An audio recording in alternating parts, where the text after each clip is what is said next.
అనుసరింపగోరేవారు తమను తాము పరిత్యజించుకొని తమ సిలువలను మోసుకొని నన్ను వెంబడించాలి. ప్రతిరోజు మనం మోసుకోవాల్సిన సిలువలు ఎన్నో ఉన్నాయి. ప్రతిరోజు మన జీవితంలో ఎదురయ్యే కష్టాలను, బాధలను, సమస్యలను సిలువలుగా భావించి ఆ సిలువ మార్గములో మనం యేసు ప్రభువును వెంబడిస్తూ ఉంటాము. మన అనుదిన సిలువ మార్గానికి గుర్తు ఈ సిలువ మార్గం.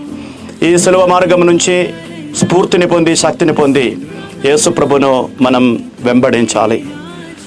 మానవులను రక్షించడానికి యేసు ప్రభు తన ప్రాణాన్ని అర్పించడానికి కూడా వెనుకాడలేదు. అది గొప్ప ప్రేమ. యేసు ప్రభువు శిలువ మరణం వరకు మనల్ని ప్రేమించారు. ఈ విషయాలను గుర్తు చేసుకుని ప్రతిరోజు ఎన్ని కష్టాలు వచ్చినా, నష్టాలు వచ్చినా యేసు ప్రభువునకు కట్టుబడి జీవించే ఆశీర్వాదం కోసం ఈరోజు మనం ప్రత్యేకంగా ప్రార్థిద్దాం. దేవుడు మనలందరినీ ధారాళంగా దీవించునుగాక. మన ప్రభు అయిన యేసుక్రీస్తు కృప, తండ్రి అయిన దేవుని ప్రేమ, పవిత్రాత్మ సహవాసము మనమందరితో ఉండునుగాక, ఇప్పుడును ఎప్పుడును ఎల్లప్పుడూను.